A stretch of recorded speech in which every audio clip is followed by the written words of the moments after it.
Hello, I'm Aaron Cullum, and I'm going to try to make as short a video as I can to explain the SaintsFC fan survey I did. I used a Google Forms document. I got 78 respondents. It's a voluntary survey, so statistically, it's a little less. Well, it's not very robust, but 78 respondents. See, we can get some. I had some basic demographic information, and this was optional. You didn't have to say anything. But what you would do is you go through and on a 1 through 10 scale, 1 being bad. I think Vergod Foreign was the example I gave, and 10 being best, which for me personally is Nathaniel Klein here. He came into the league, I think, first game against Manchester City, tackled Aguero fairly, and Aguero had to leave the game. And I think he was one of the best running backs. I'm American right backs in the league, and he still continues to be one of the best right backs in the league. So, pretty simple theory. I had a second part to the rating, which was very hard to fill out in this form. If I had money, I would have used something like SurveyMonkey, which gives you nice, clickable, movable slides to rank with. But it may be splitting hairs, but I thought, if you rate something, you rate 3 people at 10, it'd be nice to have granularity to know where the buck stops, who's number 1, who's number 3. And, again, that for me was Nathaniel Klein. I thought he was just mine. I thought we didn't get as much transfer value after he left, but the play value was amazing and was really, really helpful to us. So what we go through is we look at the responses, and we can start seeing distribution charts.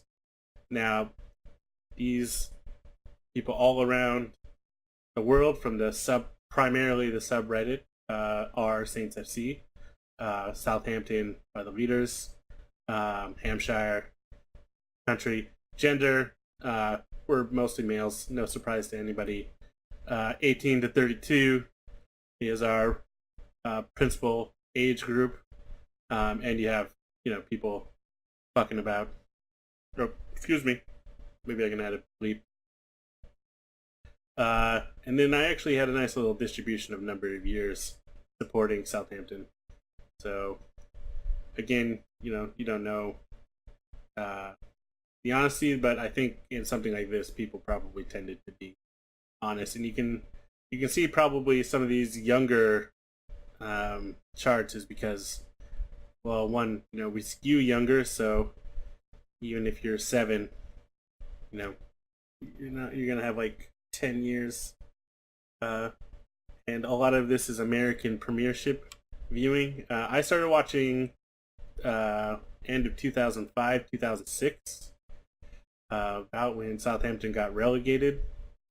But I was not able to dedicated watch just because of the licensing issues until they reached the Premier League, where I could tune in every weekend. So we go over here. This is my output of the ratings. So you see, Ryan Bertrand has a gaggle of numbers, and we average them to summarize. So this is what I have here. We see the averages for each player, and I have ordered them from highest to lowest. You see Foreign is the lowest, and Sadio Mane and Virgil van Dijk are highest. And then I've gone over here and sort of given the average to each of the years. So I added the data point of what transfer year they were a part of. And also I assigned a rank. It's a little bit different way to see. This is a substitute because I couldn't get the other one back. So there wasn't enough data points for me to really rank by how people judged it. So we just created a version by the average rating. But that ranking, when you average the rank versus average the averages, you get a little bit of a different order of the what I would call the transfer year rank. Uh, um, so the thing is, the story that emerges is 14-15 becomes sort of the uncontested banner year of transfers, and we can see why I've highlighted them. I have a broad middle range, and I'm sort of highlighting the lows and the highs, and the really 8 to 10 averages means everybody agrees that these were successful transfers. And then 1 to 3, everybody agrees that these were bad transfers. And then we just see that they're sort of, as the wind blows, I think they're, influenced by your greens. So they're players that can, if you mix grays and greens, you get a good team. If you mix grays and reds, you get a bad team. But what we get is that story is number one, our like peak transfer season is the 14-15 season, and we can see the long-term players that came in, and also 15-16 is notable because that's our highest goal return.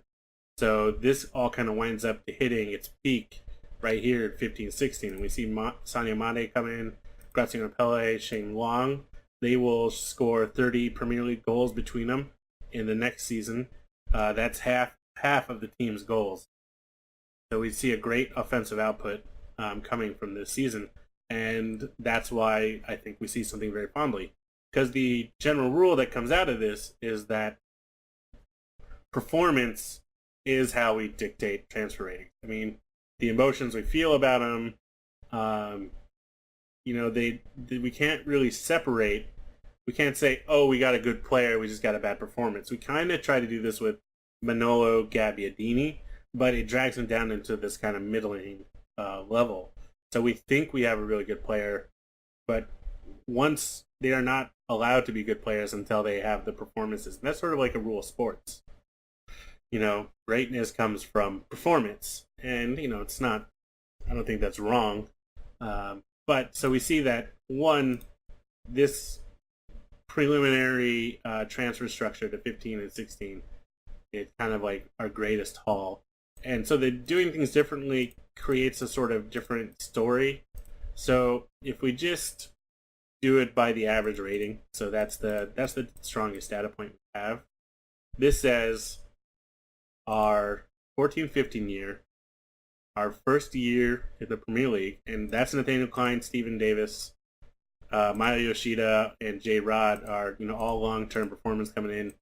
I think Artur does a job. He's not hurting us.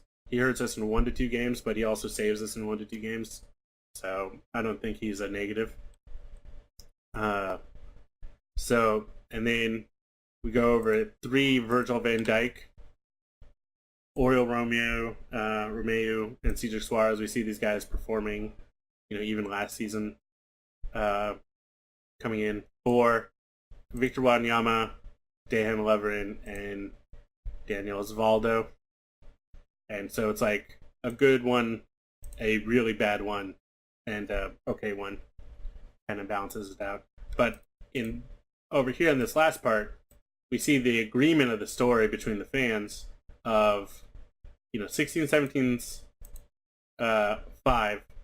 It's kind of our penultimate weakest year, and 17-18 is 6. It's our weakest year.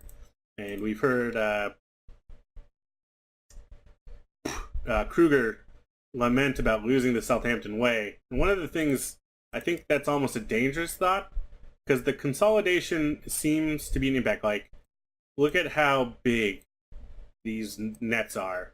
So I think that is a part of it, right? Like, we didn't cast a wide enough net, but at the same time, I don't really subscribe to the fact that Virgil van Dijk helped, like, that saga really ruined our league position, because I really think professionally Kruger spared Pellegrino, but there was a fear to go out and win. It's something Mark Hughes has repeated, and I think the coach really did impact the squad. But it's clearly not all of the coach, because Puel, I think, did an okay job, and our squad wasn't performing that well. So, you know, hard to say. But I think one of the main lessons that I would like is that, yeah, so open past a wide net. But one of the other key figures here is that in this 15-16 is also our transition to Ross Wilson as head of scouting. It isn't to say take out Ross Wilson, but what we have is, if we have a continued decline, this might reorganize if we go over here to, 18, 19, and we're, 5.6 or something, and now this is 5, this is 6, and this is 7. It's probably not enough. We have to see a stronger year from Ross Wilson to kind of explain keeping him there. And the thing is, recruitment in sports is one of the most crucial elements of the game. It's one of the things hardest to get right. It's the most like gambling, so it's really hard to associate your choices with success. But it's just a nature of the beast that when your choices don't pan out, and they don't pan out, for 2 to 3 years, you have to move on and try to find a better situation, because we might as well let somebody else gamble with our money. So we see Gaston Ramirez as a mediocre signing. I think he had a lot of promise, and his distribution shows, some people see him favorably, but for the most part, he was middling. Jay Rodriguez is agreeably a good signing. Manuel Mayuka is agreeably a negative signing, though I think a lot of people are giving too many favorite things. Vegard Foreign, I don't even think he ever played a game for us. Nathaniel Klein, the average is a 10. It's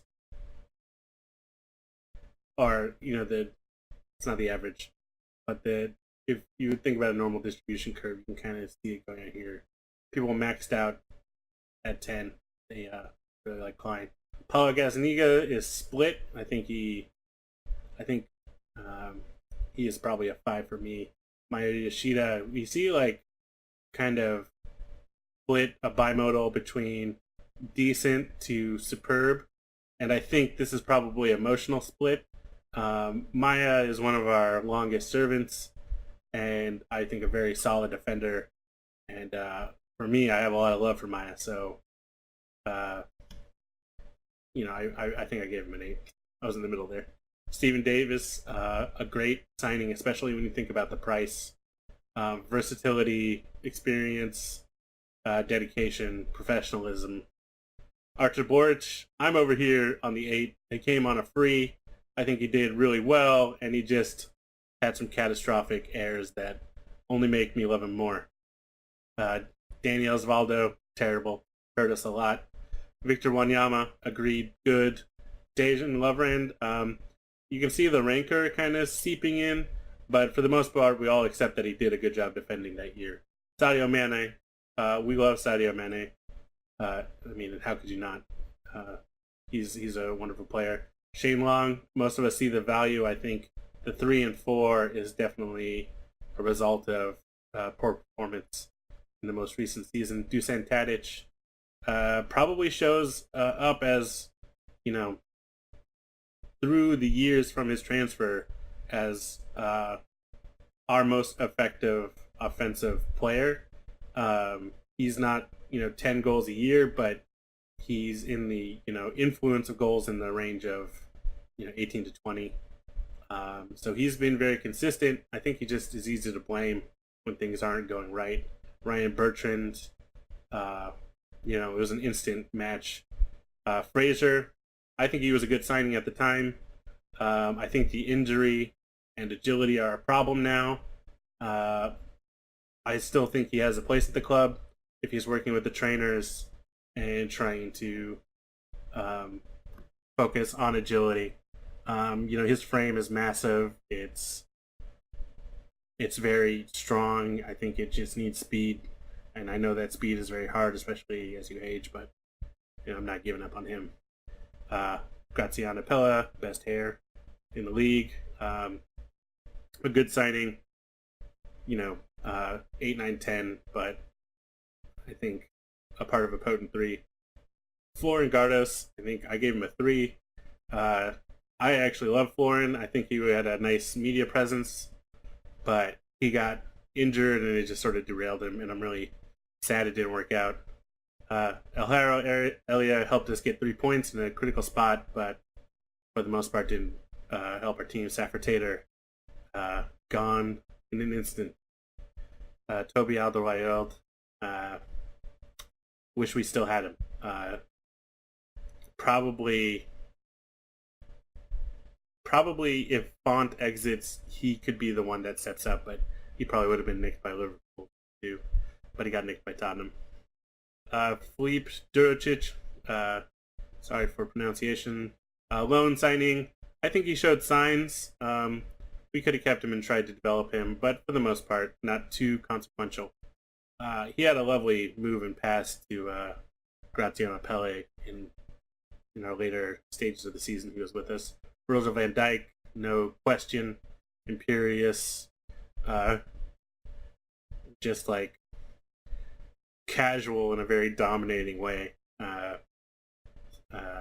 Fender still has things to work on, but classy. We see that Jordy Classy has a split between if he was a good signing or a bad signing. He was following up Schneiderlin. I think I'm going to show a chart later on. I think Oriol Romeo basically, he took up the Schneiderlin role. Classy had a harder time, but I see him as a 6 to 7 range. I think he was positive for the club. He did, his professional duty, and he worked hard for us. It just didn't work out. Oriol Romeo, I think, is a positive signing easily. Cedric is seen as a positive signing. There's a lot of gripes about Cedric, but I think pace and defending, he's pretty solid. It's really just the final third where we, fantasize about more product from Cedric, either fairly or unfairly. Juan Mi, mostly inconsequential. You see him on the negative side. Charlie Austin, you see him positive, but he's not as positive as others, and that's likely the injuries. If he can have a season without long delays and production, he would probably move up in this ranking. Stephen Cocker, mostly inconsequential, over to the left. Cuca Martina, these 10s over here, loved character. He wasn't the strongest in defense, but I think personally, he did a job. He was a good backup for the job needed, but you can replace him for better, and that's what happened. And of course, that Arsenal goal was once in a lifetime.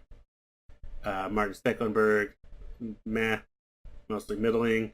Sofiane Boufal is split probably between the expectations and potential and the disappointment crowds. They're pretty split on this one. So it's a bimodal distribution. Manolo Gabbiadini still, I think, gets a lot of our... he gets the benefit of the doubt. We see his runs. We believe that, a through ball, somebody that could pick out through balls to him will turn him more productive. He's just not being fed correctly. We don't have the team to feed him. Pierre-Emile Højbjerg, we also see promise in. Nathan Redmond, pretty split. I think in training he probably looks great every time. He's got a clinicality to how he chooses to finish, but the production hasn't come on the field, and we have to either be superstitious and believe it's never going to come, or we give him another chance. And I don't know what Hughes is going to do. Potentially another chance. I mean, he did get his goal under Hughes. Alex McCarthy, you see a lot of love for him because those last 3 games, clutch saves in the dying minutes, I think, in each one. So he came up huge for us, and I think it moved his stock up. heavily. Jeremy Pied, he came simply for Puel. I don't blame him. I think he played best he could. But yeah, I think the transfer is mostly seen as a wash. Moasis-san, I'm not sure he ever started for us. I don't think we dislike him, like his physical presence. And I think the World Cup is doing him. Some people getting it on the radar, but I think we just chose McCarthy. Guido Carrillo is very expensive and not very productive, and you see a lot of the fan ire coming in. I don't think he's had enough sample games. Like I don't think maybe he's had 10 games, but I don't think he's had enough time in front of goal to really judge him. We'll see if he stays or goes. Mario Lemina, I think he got blamed a lot for the struggles, but he's clearly has to be one of the most powerful dribblers in the league. I mean, just that ability alone, I don't think we had a team designed to capitalize it on, but he draws people to him because he's powerful. He's sometimes called the downhill motion. Like he runs, he looks like he's running downhill and he's running at you and he can avoid you, and it draws defenders in, and we just need to capitalize on that more and work on distribution more. Wesley Hote, critical errors, kind of bringing on some doubters, but for the most part, I don't think we see a defender we think is under him. Jan Bednarak is probably equal to him.